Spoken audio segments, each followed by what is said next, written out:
Hi, magandang araw po ulit sa inyong lahat. Ngayon po for our second reading of the day. Tingnan po natin kung ano po ang makikita natin sa second reading of the day. But I do hope na nakita nyo na po ang ating first reading of the day at napanood nyo na po ang aga-aga ko pong nag-first reading of the day. At ngayon naman po ay magsa-second reading of the day naman po tayo, no? Ayan.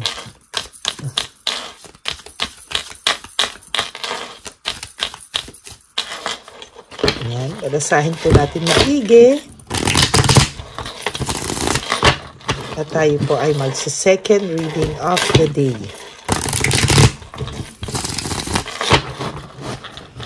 Okay.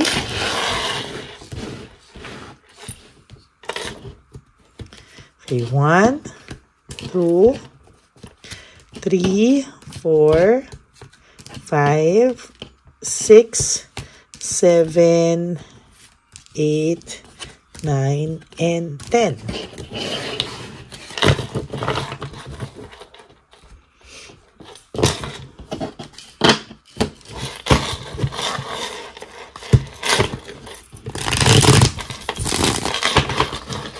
Yan, tingnan po natin.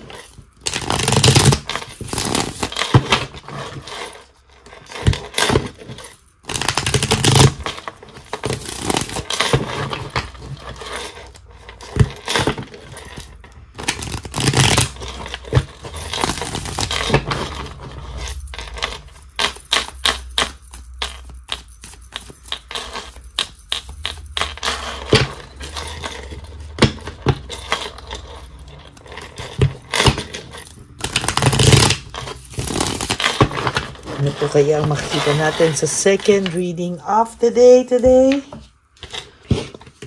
1, 2, 3, 4, 5, 6, 7, 8, 9, and 10.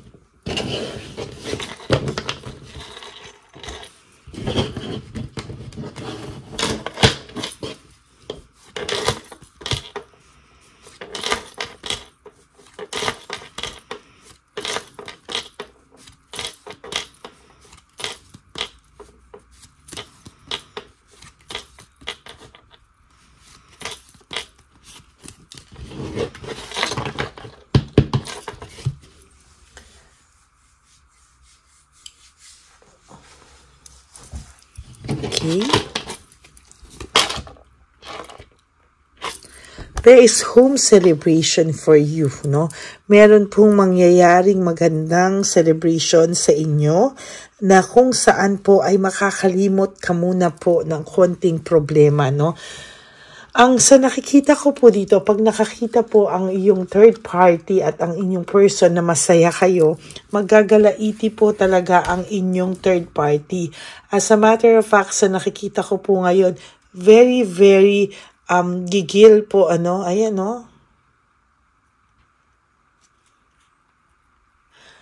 Very, very, ano po siya, gigil sa iyong third party, no? Pag nakikita po nitong masaya, masaya ka at okay ka, nanggigigil po sa inyo ang third party, no? Yan. Pinifeel ko po yung energy ng third party ngayon. Para po siyang hindi po siya makamove on sa mga nangyayari. Para po kasing nararamdaman niya na hindi po ngayon sweet sa kanya ang person nyo. Actually, medyo may coldness sa kanya ngayon ang inyong person. Kaya po nakakaramdam po ito ng matinding, hindi po siya masaya, no? Pakiramdam niya po ay disappointed po siya, no? Nadi-disappoint po ang third party nyo. Ayan, no?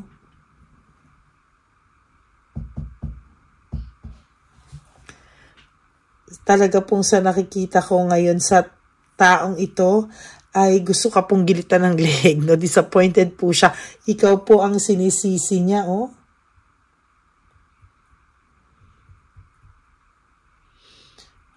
Ayan, oh.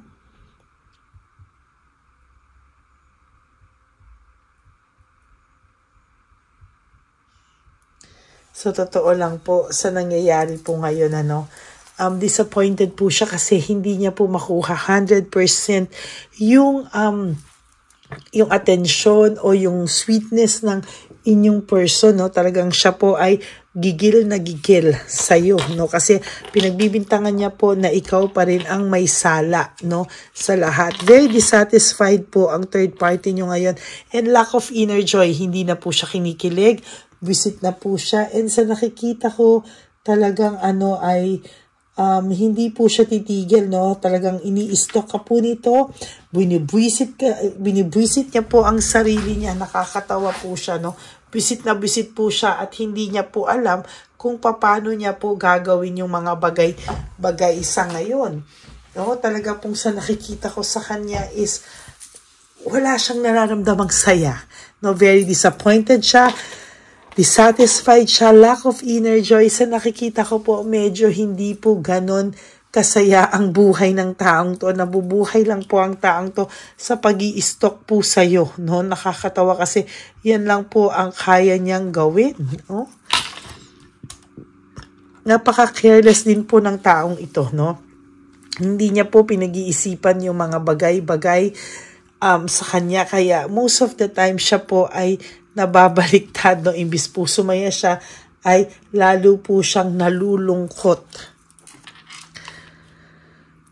Nagre-rebelde rin sa kanya ang person nyo, no? Kaya tong taong to, gigil na gigil sa'yo. Kasi pagka po sila nag-aaway, sabi ko po sa'yo, ilang beses ko na nakikita to, pag sila po ay nag-aaway, kino-compare ka po ng inyong person, kaya po gigil na gigil po sa iyo itong taong ito. Meron po akong nakikitang insecurity, no? Meron po akong nakikitang insecurity, meron po akong nakikitang madalas po malungkot itong taong to, no? Insecurity, talaga pong may nangyari pong kalokohan dito, no? Kaya ngayon bumabalik po sa kanya lahat po ng ginawa niya sa'yo, no? Talaga po ngayon ko nakikita sa kanya na hindi niya po alam kung ano yung mga gagawin niya sa susunod na panahon. Kaya ayan po, mostly ngayon ay bumabalik sa kanya yung mga feeling niya, siya na ang nakakaramdam ng mga emosyon na nararamdaman mo nung una, no?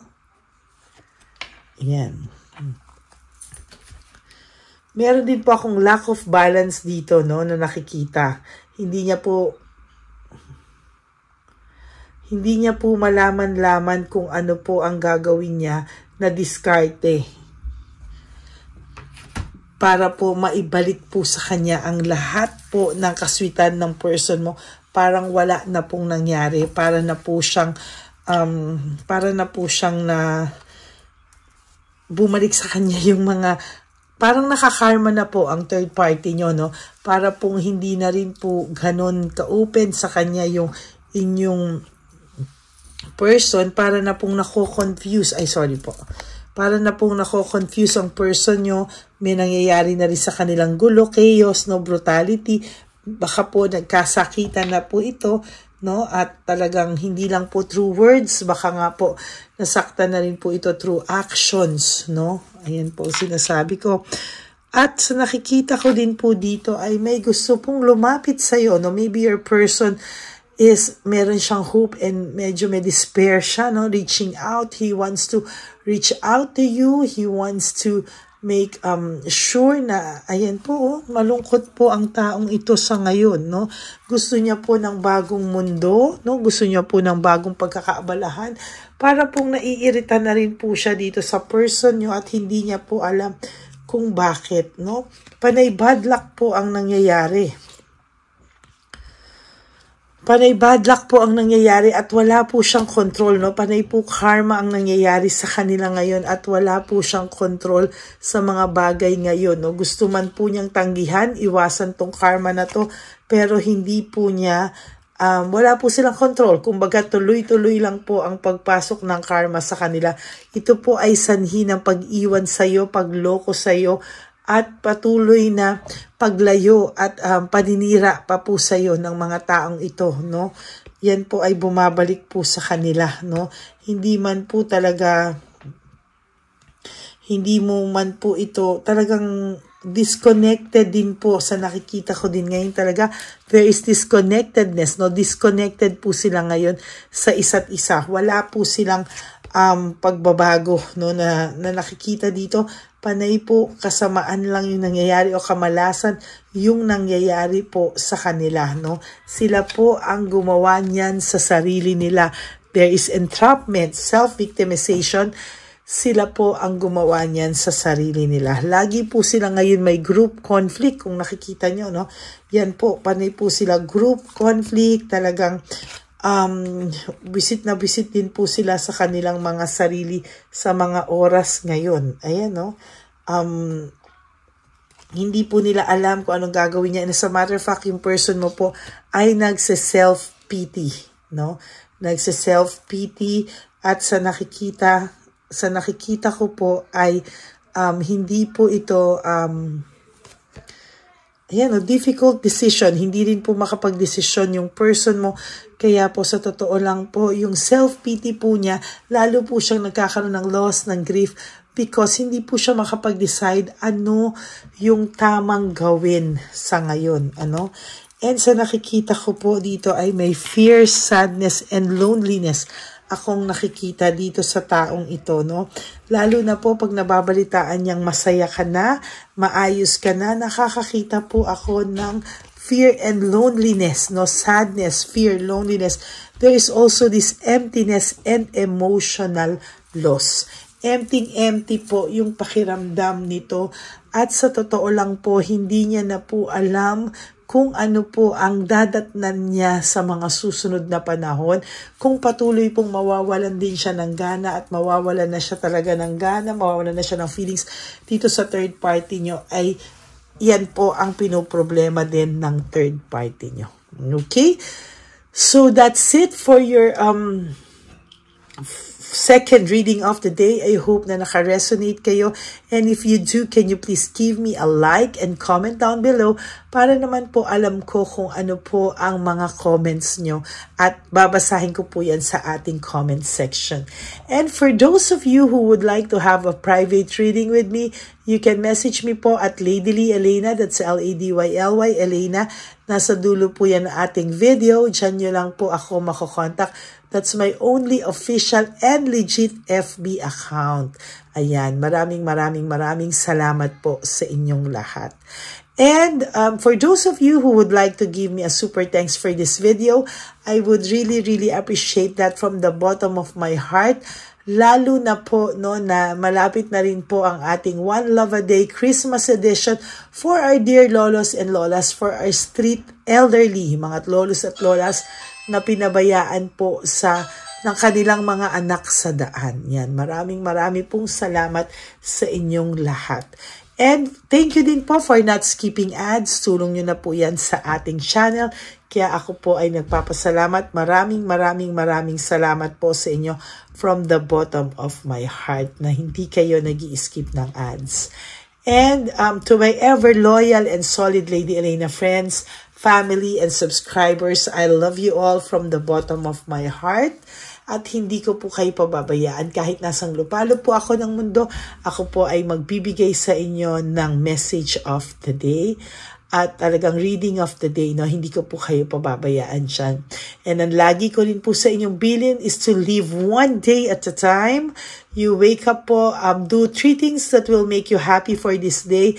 And focus po nyo yan sa sarili nyo, no? Huwag po kayong malungkot, huwag po kayong mag-isip ng negative. Huwag nyo muna pong isipin ang mga susunod na panahon sa buhay nyo, like anniversaries, birthday, Christmas, New Year, at ang most awaited na Valentine's Day.